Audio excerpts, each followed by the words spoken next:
Shalom Ubrajot, apreciados amigos y hermanos del mundo entero. Vamos a tener la conferencia número 129, el santuario terrenal es una sombra del celestial, parte 2. Vamos a tener la tefilat para iniciar.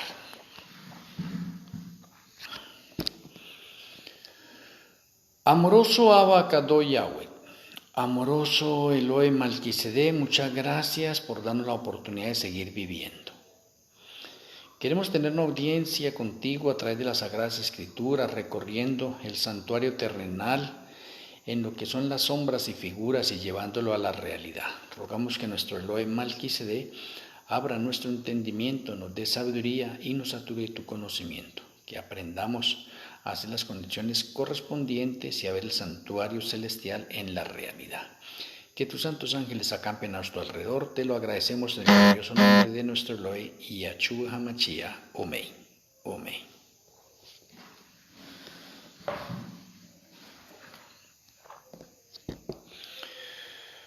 Bueno, mis apreciados amigos y hermanos del mundo entero, anoche estábamos teniendo nosotros esta primera parte.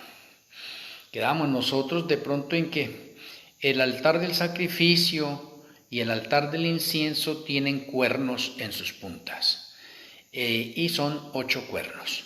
Pudimos darnos cuenta nosotros que la realidad en el santuario celestial ya no son cuernos. Entonces los cuernos son la sombra o la figura, pero ya en el santuario celestial es la realidad. Y la realidad que vemos nosotros de esos 8 cuernos en el reino de los cielos son 8 libros. Anoche estábamos mencionando nosotros esos 8 libros y quiero repetirlos nuevamente para beneficio de cada uno de nosotros. Los 8 libros son el libro personal o la biografía de nosotros, ese es un libro. El libro de las rebeliones, el libro de las obras buenas, el libro de memorias. 4 libros que son correspondientes al altar de los sacrificios. Y tenemos 4 libros en el altar del incienso y son libro de la vida del Cordero, libro de la muerte, libro de la verdad y libro de la ley de la libertad. En base a estos 8 libros se desarrolla el Yom Kippur profético de los muertos y el Yom Kippur profético de los vivos, o denominado juicio investigador, que se está llevando a cabo en el reino de los cielos, en la realidad. Ahora, la realidad que vamos viendo en el santuario terrenal, para comprender la parte del juicio en las partes precisas, conectivas, siguiente manera. La sombra me decía que el Yom Kippur se realizaba el día 10 de Tirri, o sea, era un día. Pero en el transcurso de ese día, el Yom Kippur se realiza en las horas del día, cuando hay luz, o sea, de las 6 de la mañana a las 6 de la tarde. Y de las 6 de la mañana a las 6 de la tarde hay 12 horas. En el transcurso de esas 12 horas se realiza el Yom Kippur literal del santuario terrenal. Interesante. Entonces hay que tener en cuenta eso, 12 horas. El Yom Kippur se realiza en el transcurso de 12 horas. ¿Listo? Eso es en el día 10 de Tirri. Ahora hay que llevar eso a la realidad, porque recuerde que todo lo que tenemos del santuario es una sombra, es una figura. Y si el Yom Kippur del día 10 es una sombra, es una figura, ahora tengo que ver ese mismo Yom Kippur en la realidad. Y en la realidad, en el cielo, el Yom Kippur no se va a hacer en un día literal. No, señor. No es en un día literal. Ya es en un tiempo de orden profético. Y para llevarlo al tiempo de orden profético y saber cuánto se demora el Yom Kippur de los muertos, que inició en el año 1844, entonces tengo que ver la sombra. La sombra es la liturgia que se realizaba el 10 de Tirri en ocasión del Yom Kippur. Y ya como les acabo de mencionar, ese Yom Kippur se realiza en el transcurso de 12 horas, o sea, en las horas del día. Ahora, Necesitamos llevar esas 12 horas a un lenguaje de orden profético para saber a cuánto tiempo equivalen las 12 horas del Yom Kippur que se realizaba el 10 de Tirri. Entonces tomamos una hora y vamos a mirar a cuánto corresponde una hora y luego vamos a averiguar a cuánto corresponden las 12 horas de ese día. Entonces, una hora en el lenguaje profético equivale a dividir 360, que son los días del año, y los dividimos en 24, que son las horas del día.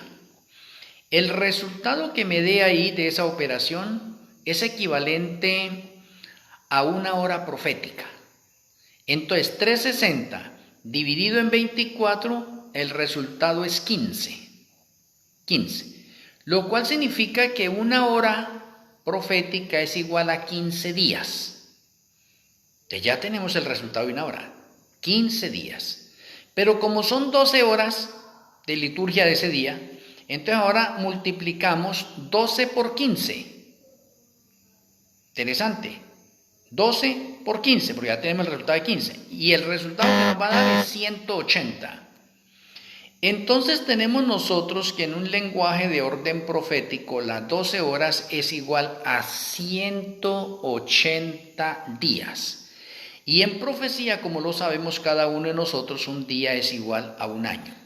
Por lo cual las 12 horas en que se realizaba el Yom Kippur de la sombra terrenal es igual a 180 años proféticos.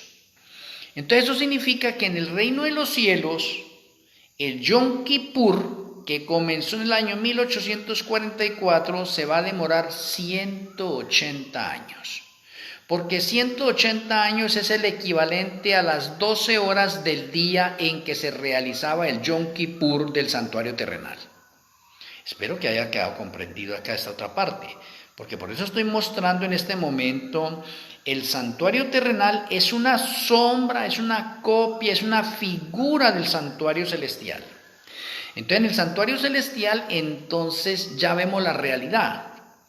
Entonces podemos decir en ese momento que de acuerdo a lo que vemos, a lo que el santuario nos enseña, podemos adentrarnos al tiempo del santuario celestial y saber cuándo comienza el juicio y cuándo termina. ¿Por qué? Porque el santuario terrenal nos decía que el juicio comienza a las 6 de la mañana y termina a las 6 de la tarde en el transcurso de 12 horas de la luz del día. O sea, en otras palabras me está mencionando la sombra que el juicio tiene un principio y tiene un fin. Entonces, ¿cómo es posible que la iglesia de la Odisea sepa el principio del juicio, 1844, pero no sabe el final? Porque no era para ellos esa luz.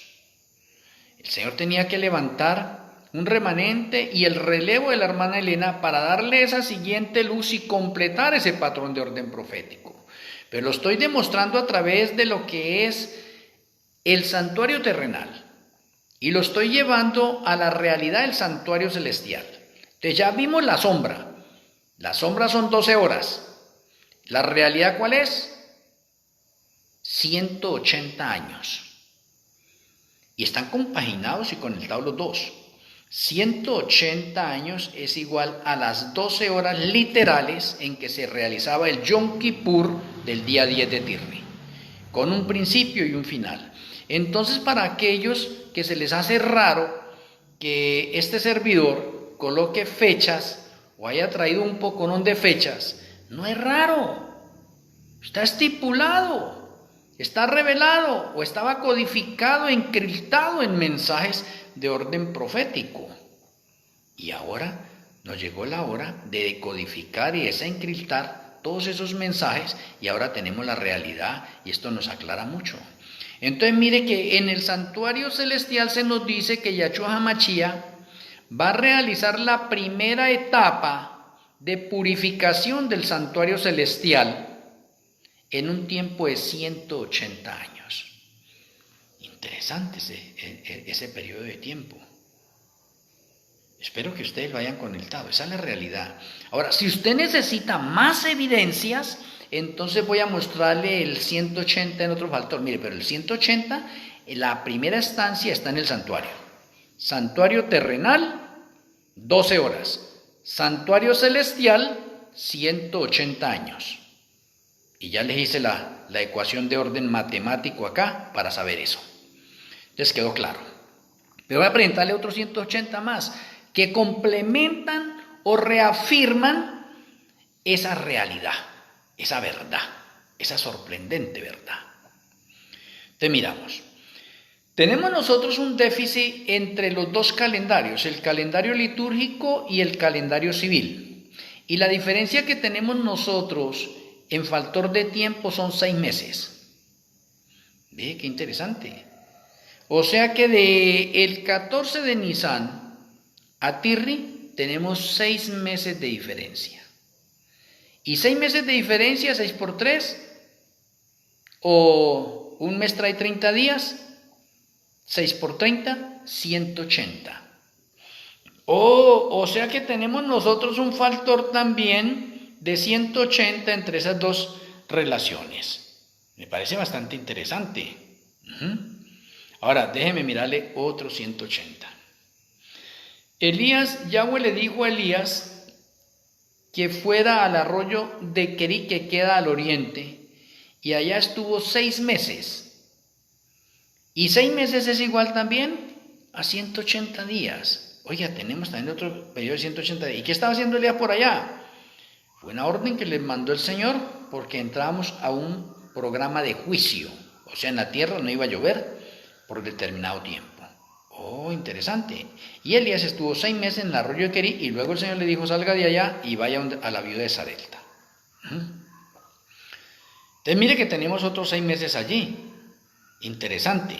O sea que los 180 los tenemos allá. Pero cuando usted va a ir a Esther 1, versículo 4 y 5, va a encontrar una fiesta de 180 días realizada por el rey Asuero.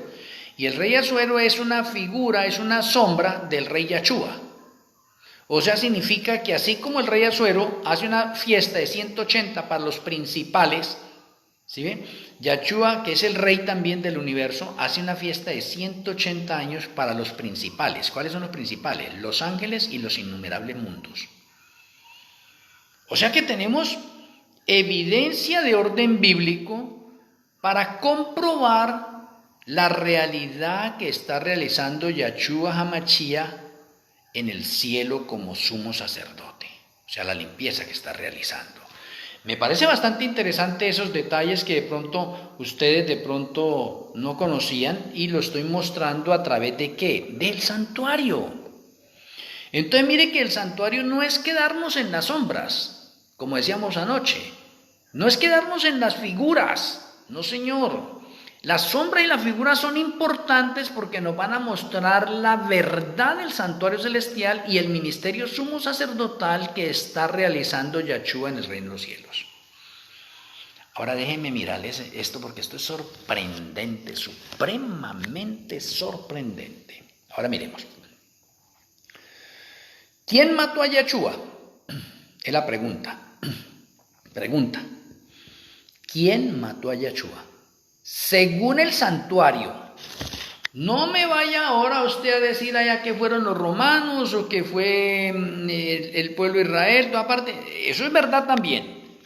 Pero según el santuario. Entonces tenemos que mirar las sombras otra vez. Entonces, ¿qué es la sombra? Nosotros somos pecadores en este momento y por eso es que en la Sagrada Escritura nos dice: por cuanto todos hemos pecado, todos estamos destituidos de la gloria de Yahweh. O sea, estamos perdidos. Y si usted y yo hemos pecado, entonces el santuario eternal, ¿qué es lo que me dice? Usted ha pecado. Y esto va para todos, esto va para justos y para impíos. O sea, Yahshua HaMashiach muere por todos. Oye, Yahshua HaMashiach muere por todos. Que unos lo aceptan y otros no lo aceptan es diferente. ¿Listo?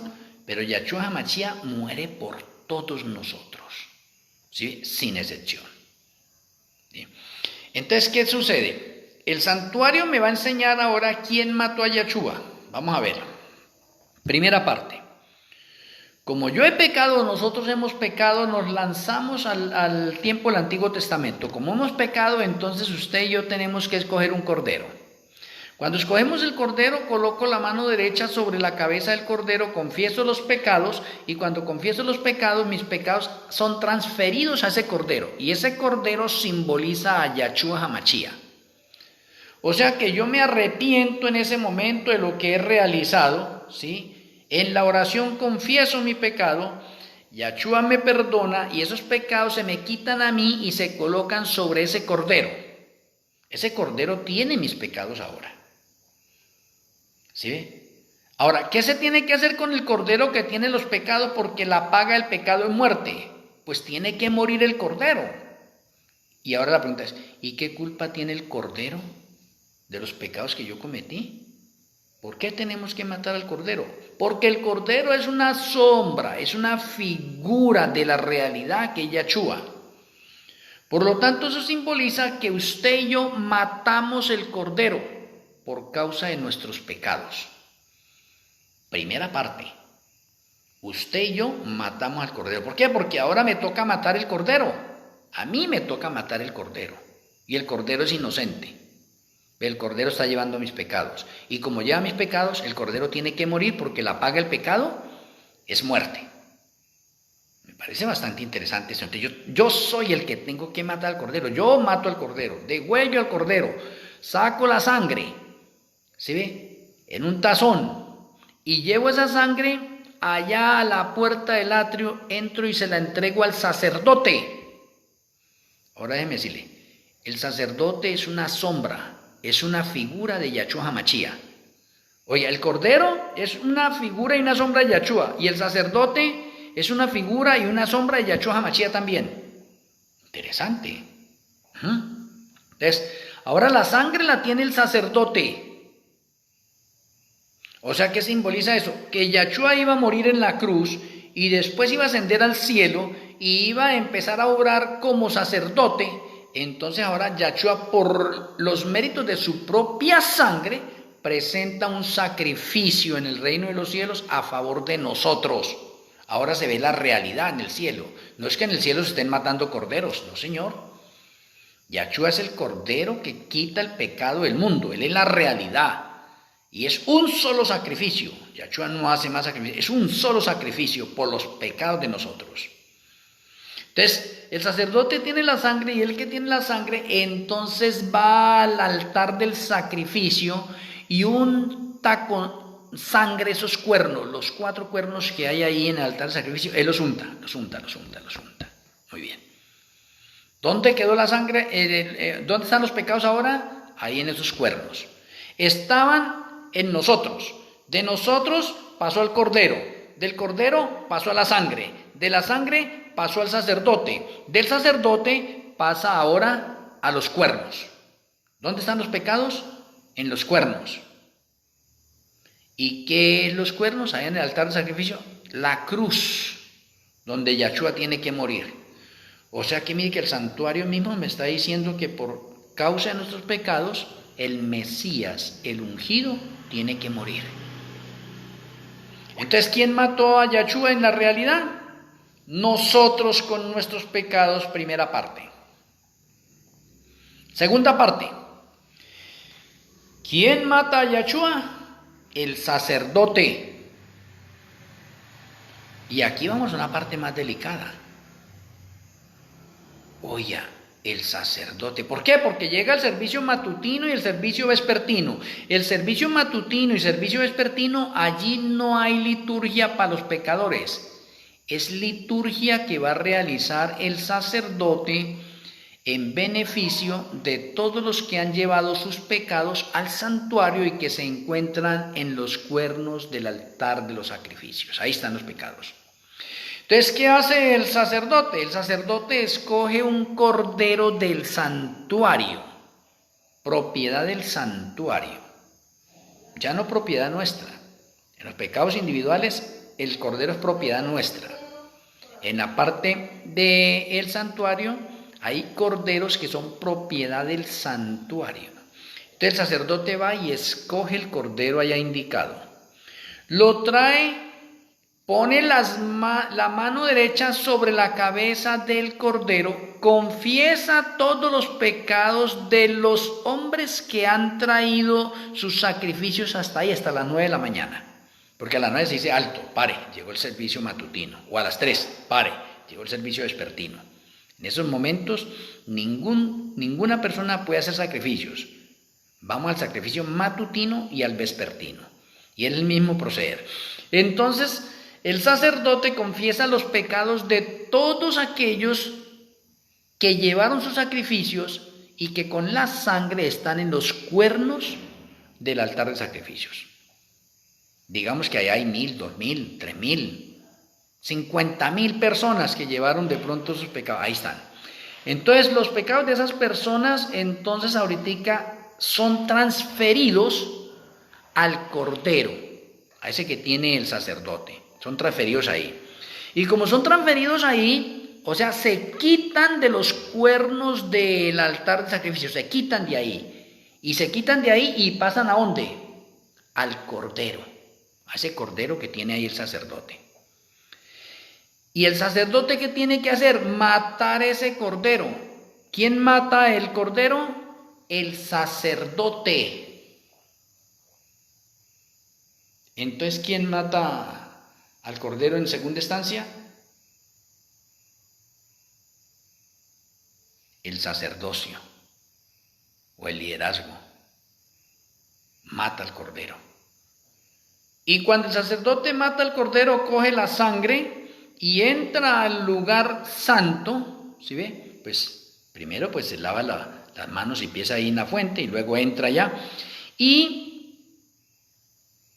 unta los cuernos del altar del incienso, los unta con esa sangre. Y luego va a la cortina y asperja 7 veces en la cortina esa sangre.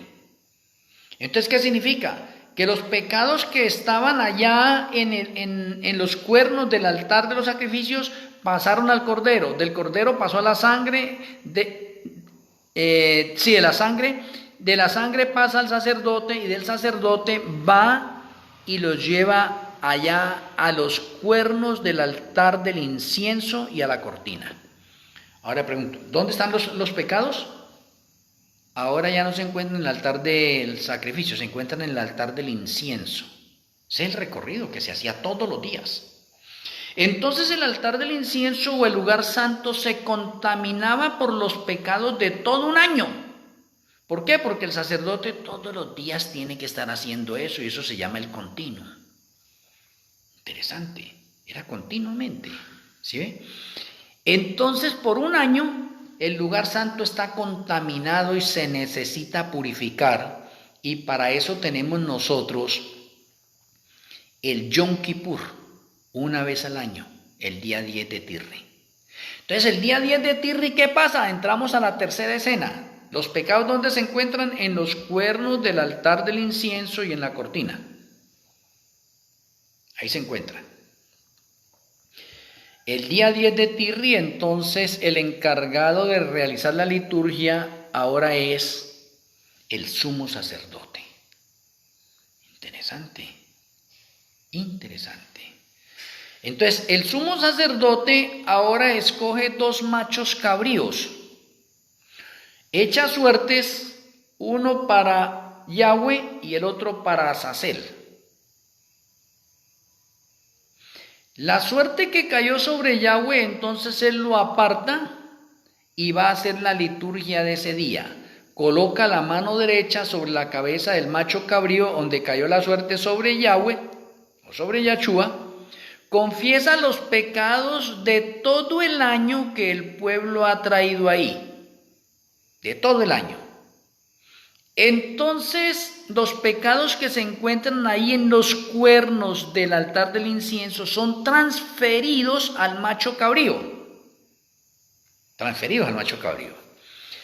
El sumo sacerdote mata el macho cabrío, saca la sangre y con la sangre ahora entra al lugar santísimo y se hace frente al arca y asperja 7 veces en la tapa, en el propiciatorio. Ahí cae la sangre.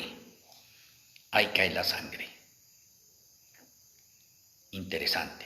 Entonces ahora les pregunto a usted, ¿dónde están los pecados? Estaban los pecados de todo el año, se encontraban en el altar del incienso. Ahora ese día de Yom Kippur, los pecados se trasladan ¿a dónde? Al lugar santísimo. ¿Dónde están los pecados? En la tapa del propiciatorio. ¿Y qué es la tapa del propiciatorio? En la realidad, el trono de Yahweh. O sea, lo que dice allá Daniel 7, 9 al 10. Un anciano de día se sentó. Un río de fuego corría. ¿Sí ve? Los libros fueron abiertos. Oh, interesante. ¿Sí ve? Entonces tenemos nosotros allí que los pecados se encuentran en este momento entonces en el arca, en la tapa del propiciatorio. Ahí se encuentran los pecados. Pero como es el día Yom Kippur, día del juicio, ese día se tienen que sacar los pecados del lugar santísimo, y el lugar santísimo representa el cielo. El lugar santo y el lugar santísimo representan el cielo, o representan el santuario celestial del tercer cielo. Muy bien. Ahora hay que sacar esos pecados de allá, y para eso está el macho cabrío que cayó la suerte sobre Azazel. Entonces los pecados están allá, entonces el sumo sacerdote ahora sale. Coge el macho cabrío que cayó la suerte sobre Azazel, coloca la mano derecha en la cabeza del macho cabrío y confiesa todos los pecados que durante ese año llegaron al santuario y que se encuentran en este momento, ¿en dónde? En la tapa del propiciatorio. Entonces él confiesa eso y transfiere esos pecados de allá, los transfiere a la cabeza del macho cabrío que cayó la suerte sobre Azazel. Pero ese macho cabrío no se mata. No se mata. Ese macho cabrío, cuando ya caen los pecados sobre él, entonces escoge un hombre fuerte, consagrado. Y ese macho cabrío lo amarran y se lleva a ese hombre fuerte, ese macho cabrío, al desierto, lo más profundo del desierto, y lo deja abandonado por allá. ¿Dónde quedaron los pecados ahora? En el macho cabrío. Y el macho cabrío representa a Satanás. Interesante detalle este. Ahora déjeme mencionarle la trayectoria de la realidad, de lo que Yahshua está haciendo allá. ¿Sí ve? Pero de pronto, antes de mostrar la trayectoria de eso, déjeme mencionarle, porque debe quedar alguna especie como de incógnita que necesitamos aprender acá.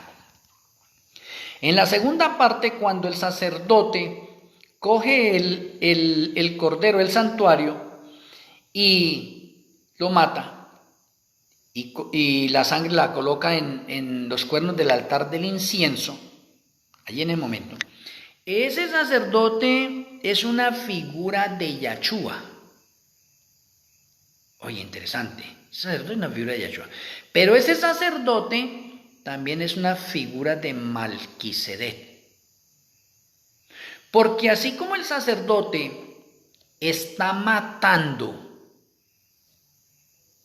al cordero, así como el sacerdote está matando al cordero y está haciendo una obra acá, un ministerio sacerdotal, un ministerio de orden levítico, pues Yahshua va a hacer lo mismo en el reino de los cielos. Yahshua va a hacer una obra o su ministerio de orden profético, de intercesión y de limpieza en el reino de los cielos. Pero acá es donde surge la pregunta importante y que de pronto necesitamos resolver. ¿Quién ha matado a Yahshua? Nosotros. ¿Quién más mató a Yahshua? El sacerdote. ¿Quién más mata a Yahshua? El sumo sacerdote. O sea, tenemos 3 que matan a Yahshua. Y ahora déjenme mencionarle. Y en la realidad, pero un momentico, en la realidad, ¿quién mata a Yahshua? Me lo explico. Yahshua está en la cruz del Calvario. Está muriendo por los pecados de nosotros. Él es la realidad. Él está derramando su sangre en la cruz del Calvario. Derrama su sangre. Ahora le pregunto a ustedes, ¿y quién recoge esa sangre para presentarla en el arca? Alguien tiene que recoger esa sangre para presentarla en el arca. Pero el sacerdocio levítico quedó abolido. Con la muerte de Yahshua, el velo del templo se rasgó de arriba a abajo, dando por terminado la era de ritos y ceremonias, y queda abolido el sacerdocio levítico. O sea que el sacerdocio levítico está inhabilitado para presentar la sangre de Yahshua Hamashia, que acaba de morir. Entonces tiene que haber un sacerdote que presente la sangre de Yahshua Hamashia. Interesante. Y es más, ese sacerdote que presenta la sangre de Yahshua Hamashia, ese sacerdote es el que mata también a Yahshua Hamashia. Y ese sacerdote no es un sacerdote humano. Oh, interesante. Ese sacerdote se llama Malquisedec, el Ruach HaKodesh, el Espíritu Santo. Oh, interesante. O sea que ¿quién mató a Yahshua? Malquisedec también. ¿Y por qué Malquisedec? Porque Malquisedec, el ministerio de él, es el encargado de hacer justicia, de hacer respetar la ley. Y Yahshua, que siendo inocente tomó sobre él en los pecados nuestros, ahora él tiene que morir. Y el encargado de matarlo, independientemente que lo mataron los romanos, los judíos, los sacerdotes y nosotros, lo matamos todos, ahora el encargado de matar a Yahshua Hamashia es Malquisedec. Porque Malquisedec es la realidad. Por eso es que Malquisedec está en el santuario también y muchos no lo pueden ver. O le pregunto a ustedes, entonces Yahshua Hamashia está muriendo en la cruz del Calvario. ¿Y quién va a presentar la sangre allá en el arca? ¿Y usted no se ha dado cuenta del documental de Ron Guayar? El arca, en el momento en que Yahshua está muriendo, allá debajo, en una cueva, está el arca. Interesante. Y en el momento en que Yahshua Hamashia muere, hubo un terremoto, y el terremoto formó una especie de grieta, y la sangre de Yahshua corrió ahí en ese momento por esa grieta, y Malquisedec, o en otras palabras, Malquisedec fue el que produjo ese terremoto y produjo que se abriera la grieta en ese momento, bajara la sangre de Yahshua, y él mismo coge esa sangre y la asperja allá en el arca que está escondida. La asperja para que se cumpla la realidad. El que va a presentar la sangre de Yahshua no es ningún sacerdote humano, es un sacerdote de orden divino. Y ahí está Malquisedec, realizando la obra. Por lo tanto, el sacerdote representa a Yahshua y representa también a Malquisedec. Oh, qué interesante detalle. Mire, el santuario terrenal en la sombra de figuras, cómo me muestra la realidad de lo que va a suceder, o de lo que está sucediendo. Lo que pasa es que muchos de nosotros no logramos de pronto entenderlo ni conectarlo como debe ser, pero esto es una maravilla sorprendente. Quedó establecido así, para que usted lo sepa. Entonces, ¿quién mató a Yahshua? Como sacerdote, Malquisedec. Y él presenta la sangre. Al final de los tiempos, el encargado de consumir a Satanás, los ángeles y todos los impíos en el lago que arde con fuego y azufre es Malquisedec, porque Malquisedec es el celoso o el guardián de la ley, el que escribió la ley con su propio dedo, y él es el que la hace respetar. Y todo aquel que infringe la ley, muerte eterna. Interesante. Y mire que muchos de nosotros no hemos podido ver a Malquisedec o la obra ministerial de Malquisedec en el santuario. Muy bien, ahí le estoy mostrando la realidad para que usted se la aprenda. ¿Sí ve? Aprenda a conectar estas cosas. Ahora vayamos al macho cabrío. Yahshua está en el cielo haciendo en este momento su obra ministerial sumo sacerdotal de limpieza del santuario celestial, porque en el santuario celestial, más o menos por 6.000 años de la historia del pecado, se han acumulado pecados allá. Y el santuario celestial necesita ser limpiado de todos esos pecados que hay allá. ¿Por qué? Porque todos los pecados están registrados en libros, tanto de los buenos como de los malos. Inclusive en Eclesiastés nos dice que Yahweh traerá toda obra a juicio, sea buena o sea mala. O sea, usted puede gozar su vida haciendo cosas indebidas, pero un día tendrá que darle cuentas a Yahweh en el juicio. Nadie se escapa del juicio.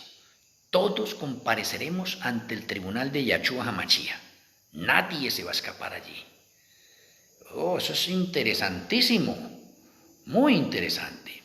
Entonces, ahora hablamos del macho cabrío, pero tenemos que hablar del ministerio sumo sacerdotal, porque mire que el hombre fuerte se llevó el macho cabrío al desierto. Cuando Yahshua llega por segunda vez y comienza el 7º milenio, Satanás queda en esta tierra que queda como un desierto, no hay ninguna persona viva. Interesante. Y en la realidad al final el hombre fuerte que lleva a Satanás al desierto son los 144.000 literales. Ellos son el hombre fuerte que llevan a Satanás a donde, al desierto, lo dejan solo ahí en el planeta Tierra para que se vea la realidad. Oye, bastante interesante, muy interesante esto. Entonces estamos viendo las sombras y las figuras llevadas a la realidad. Y entonces se nos aclara mucho el panorama que estamos haciendo. Pero vayamos con Yahshua.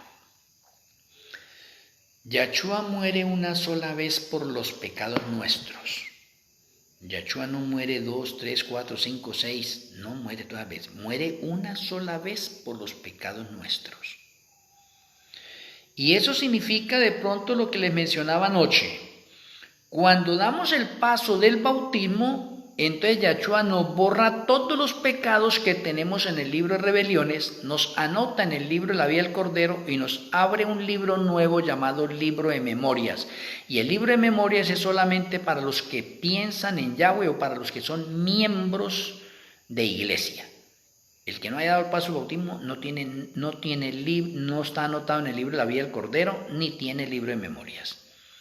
Pero ya con eso, entonces, todos esos pecados que están anotados en el libro de las rebeliones, Yahshua los arroja al fondo del mar y no se vuelve a acordar nunca más de ellos. Eso es lo que Yahshua muere por nosotros una sola vez. Una sola vez muere. Y eso está especificado ahí en el santuario también. Yahshua muere una sola vez por los pecados nuestros. Y ahí somos una nueva criatura de ahí en adelante. Pero de ahí en adelante cometemos nuevos pecados. Y esos nuevos pecados ya no se borran.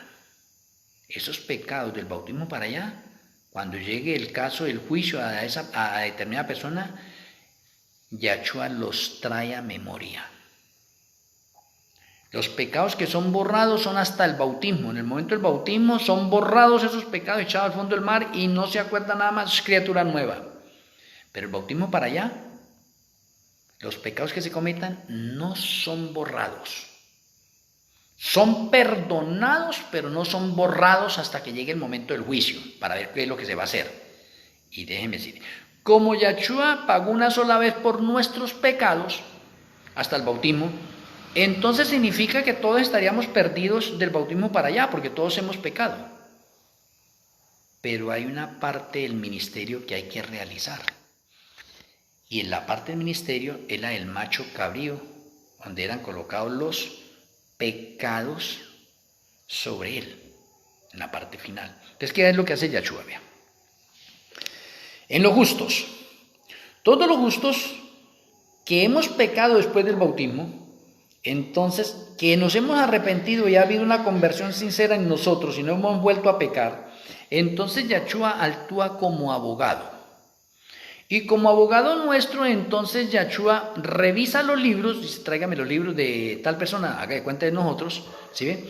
Y entonces Yahshua revisa esos libros y en esos libros está la firma de Malquisedec. Y como está la firma de Malquisedec, significa que Malquisedec ya nos autorizó o nos hizo victoriosos para el cielo. Es como si Malquisedec le dijera a Yahshua, mire, él ya está listo. Simplemente usted bórrele los pecados que tiene allá, colóquele su justicia, transfórmelo y listo, él ya está listo. Entonces, todos los justos tenemos la firma de Malquisedec.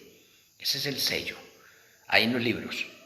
Entonces, ¿qué es lo que hace Yahshua? Yahshua entonces coge los pecados que tenemos nosotros en el libro de rebeliones, que son los pecados que hemos cometido en el mundo.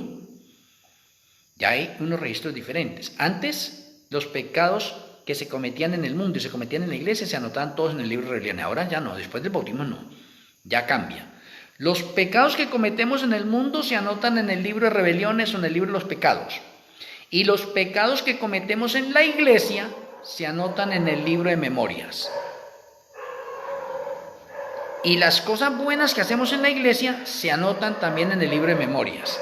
O sea, el libro de memorias se anotan cosas buenas y malas que hacemos los hijos de Yahweh, que hemos dado el paso al bautismo en la iglesia. Entonces voy a colocar un ejemplo.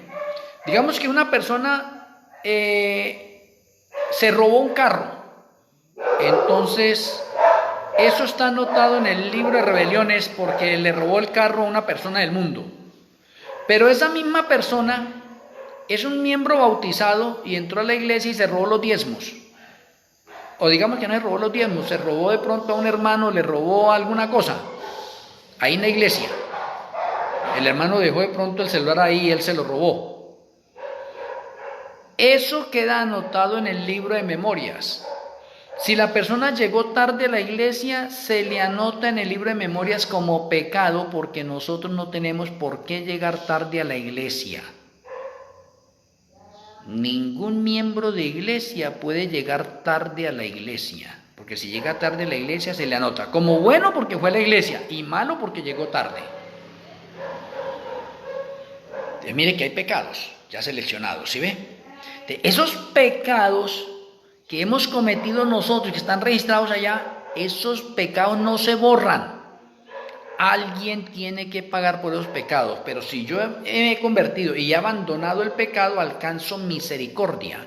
Y como alcanzo misericordia, entonces, ¿qué es lo que hace Yahshua? Yahshua me borra los pecados que tengo en el libro de rebeliones y me borra los pecados que tengo o que tenemos nosotros en el libro de memorias, ¿sí ve? Y se los coloca a Satanás. Yahshua no paga por esos pecados porque ya pagó antes. Por los del bautismo hacia atrás, él pagó. Y no va a pagar por segunda vez. Pero los está borrando en un ministerio sumo sacerdotal que está realizando allá. Y nos borra sus pecados y se los coloca a Satanás, que fue el autor, inspirador de los pecados. Oh, interesante. Y esa es la labor que está haciendo Yahshua en el reino de los cielos. Ahora, la persona que no se ha arrepentido y no se ha convertido, pero que ha dado el paso al bautismo, entonces esa persona no tiene la firma de Malquisedec. Como no tiene la firma de Malquisedec, ¿qué es lo que hace Yahshua? Yahshua lo borra del libro de la vida del Cordero, lo anota en el libro de la muerte y lo deja pendiente para el juicio del milenio. Esa persona quedó perdida, no hace nada más. O sea, esa persona tiene sus pecados, no se le pasaron a Satanás. Entonces, todo aquel que tenga los pecados tiene que pagar por ellos. Significa que esa persona va a ser sentenciada a ser consumida en el lago que arde con fuego y azufre. Esa es la realidad. Esa es la realidad. Ahora, ¿el santuario terrenal me muestra el lago que arde con fuego y azufre? Sí, que claro que me lo muestra. ¿Dónde está? ¿Dónde hay fuego en el altar? ¿Dónde hay fuego en el santuario terrenal? Pues en el altar de sacrificio y en el altar del incienso. Ahí hay fuego. Pero hay fuego también ¿en dónde? En el candelabro. ¿Y el candelabro a quién representa? A Yahshua y a Malquisedec. Oh, interesante. Y acá en la parte del santuario, en la parte del altar de los sacrificios, ¿qué se consumía? El cordero. Los sacrificios se consumían. ¿Cómo se consumían? Lentamente, hasta que se consumía todo. Eso es una representación o eso es una realidad de las personas que van a ser consumidas en el lago de fuego y azufre. Van a ser consumidas ¿cómo? Lentamente, hasta que sean consumidos totalmente. Por eso habían dos sacrificios, el sacrificio matutino y el sacrificio vespertino, porque del sacrificio matutino al sacrificio vespertino más o menos se consumía ese cordero. Y luego se colocaba el otro cordero para que se siguiera consumiendo. Y eso es lo que Apocalipsis 20:10 dice, que Satanás, los demonios y los impíos fueron lanzados al lago que arde con fuego y azufre para que sean consumidos por los siglos de los siglos. Mire la realidad. Mire qué realidad tan bonita, tan linda, hermosa. Entonces, Satanás, podemos decir que Satanás es un sacerdote también. Porque Satanás imita lo que hace Yahshua. Si Yahshua es un sacerdote, Satanás es un sacerdote. Si Yahshua carga los pecados del pueblo, Satanás carga los pecados también de los justos que se arrepintieron y se convirtieron. ¿Que Yahshua pagó por los pecados que recayeron sobre él? Sí, pagó, tuvo que morir. Ahora, en Satanás recaen los pecados de él y recaen los pecados de los justos. ¿Y la paga del pecado qué es? Muerte. Entonces está revelado que Satanás va a ser consumido en el lago que arde con fuego y azufre, porque él tiene que pagar por los pecados de él y por los pecados de los justos. Esa es la realidad. Esa es la realidad. No sé, yo espero que usted esté comprendiendo esto y que nuestro Eloi Malquisé esté abriendo nuestra mente y que nos impresione con estas verdades tan hermosas, tan lindas. Entonces, de esa manera, el santuario celestial es limpiado. ¿Sí ve? O sea, Yahshua Mashiach está sacando todos esos pecados de allá. ¿Sí ve? Y los coloca sobre las respectivas personas o sobre Satanás.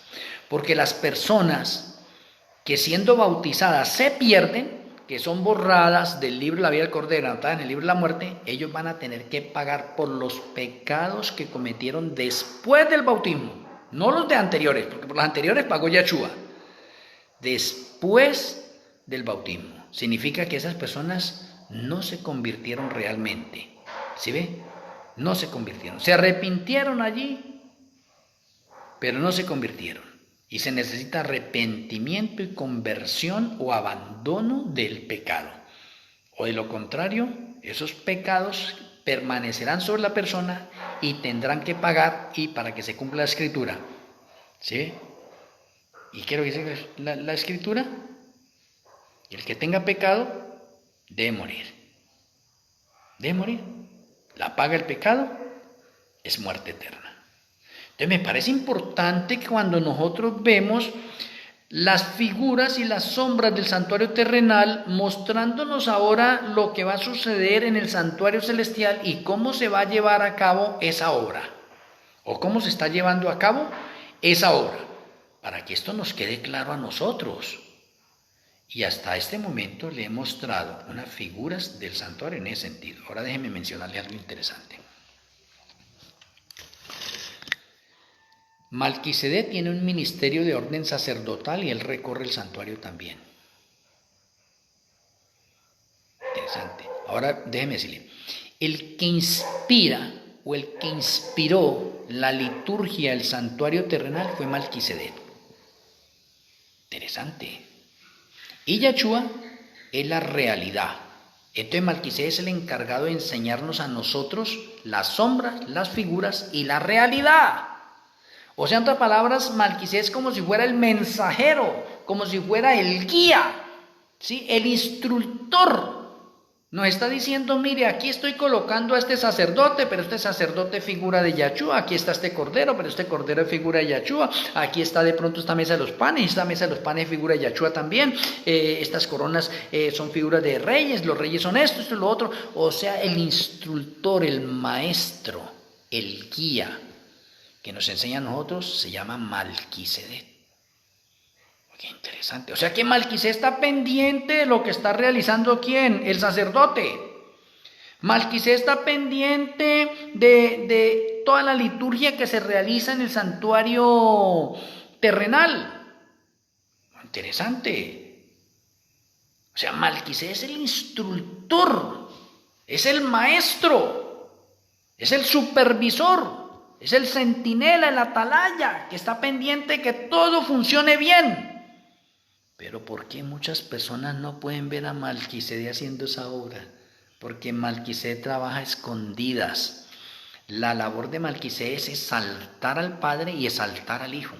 Esa es la obra de Malquisedec, y eso es lo que hace Malquisedec. Pero Malquisedec recorre todo el santuario. En otras palabras, Malquisedec es el arquitecto del santuario, de su esquema, de su liturgia, de todo. Por eso es que hoy en día, usted y yo somos sacerdotes según el orden de Malquisedec, porque Malquisedec es el jefe. ¿Sí ve? Ahora entiende por qué la Escritura dice que Yahshua Hamashiach es sacerdote según el orden de Malquisedec. Porque Malquisedec es de origen divino y Yahshua también es de origen divino, aunque tomó la naturaleza humana. Y para trabajar en el santuario celestial no puede trabajar una persona humana para realizar esa labor importantísima, y tiene que ser sacerdotes de orden divino. Yahshua y Malquisedec son sacerdotes de orden divino, y se necesitaban 2 sacerdotes, no era uno solo, porque según la ley nos dice que se necesitan 2 testigos para estar en un tribunal o en un juicio. Y por lo tanto Malquisedec y Yahshua son nuestros 2 testigos, nuestros 2 abogados, nuestros 2 intercesores, nuestros 2 consoladores, nuestros 2 Elohim, etcétera. Me parece bastante interesante esto. Ahora me faltó tiempo acá. Me falta tiempo para algo importante, seguir en esto.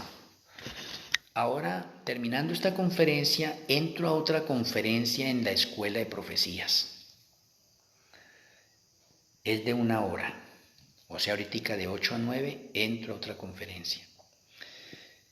Voy a publicar acá una invitación para que a partir del próximo viernes, digamos que no voy a estar de pronto acá por el Face, porque me gustaría que usted personalmente pueda estar en la Escuela de Profecías. Y esa se hace por Zoom. Por lo tanto, usted debe bajar la aplicación de Zoom ahí a su celular, y yo les envío a ustedes el enlace, ¿sí ve? Y la contraseña, para que a partir del próximo viernes podamos tener la Escuela de Profecías nosotros por Zoom, y la vamos a hacer de 7 a 9. Yo seguiré teniendo conferencias el resto de días, pero el día viernes, que ya para nosotros es Shabbat, y espero que usted no tenga ninguna excusa en ese sentido, usted pueda asistir a esa Escuela de Profecías, porque es que en esa Escuela de Profecías me gustaría escuchar su voz, me gustaría escuchar su inquietud. Por ejemplo, en esta conferencia que estamos hablando acá, en este momento, de pronto hay alguna inquietud, de pronto en ese momento, alguna pregunta, y yo puedo responderla y podemos gozarnos en ese momento como una clase, ¿sí ve?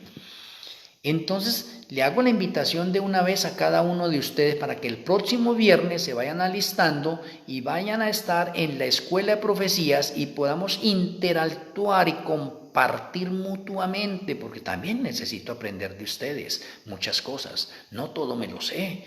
No. La luz es progresiva. Se me ha dado una parte a mí de la parte de la luz y yo la doy a ustedes. Pero el Señor también les habrá dado iluminaciones, luces a ustedes también, porque eso está revelado y también podemos compartir, ustedes pueden compartir con nosotros eso.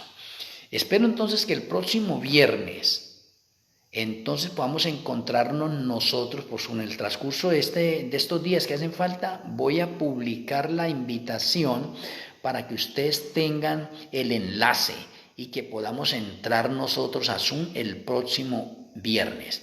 El resto de días seguiré dando las conferencias normalmente por el Face, no vamos a parar. Y estoy haciendo unos avances para seguir a lanzar estas mismas conferencias de pronto en videos. Todavía me estoy acoplando porque yo todavía no soy un maestro en eso y necesito manos ayudadoras. Si usted sabe y quiere colaborarme en eso, pues comuníquese conmigo al WhatsApp y con mucho gusto me podría ayudar, ¿sí? A la parte de videos. Bueno, mis apreciados hermanos, entonces vamos a finalizar esta conferencia con la tefilá. Amoroso Abacado Yahweh, amoroso Elohe Malquisedec, muchas gracias por hacernos entender y comprender las sombras y figuras del santuario terrenal llevadas a la realidad en el santuario celestial. Gracias por impresionar nuestras vidas, nuestras mentes con la verdad. Gracias por ese aceite extra, por esa luz nueva que tú nos brindas.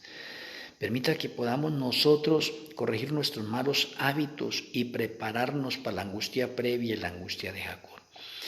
Llegan tiempos difíciles, el tiempo de la libertad religiosa se está acabando. Ayúdanos, Padre Celestial, a ser esos misioneros voluntarios que proclamamos a voz en cuello tu mensaje al mundo entero.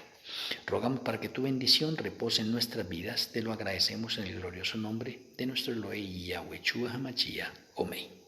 Amén. Mis apreciados amigos y hermanos, hay más realidades del santuario terrenal. Esperemos que en la Escuela de Profecías podamos compartir mejor todo esto. Así, acá desde esta finca humilde aquí en Colombia, un abrazo a la distancia en los diferentes lugares del mundo donde ustedes se encuentran. Les amo en Yahshua HaMashiach. Un feliz Kadosh Shabbat para cada uno de ustedes, una feliz noche y con la ayuda del Eterno nos vemos mañana. Shalom Ubrahot. Shalom Ubrahot.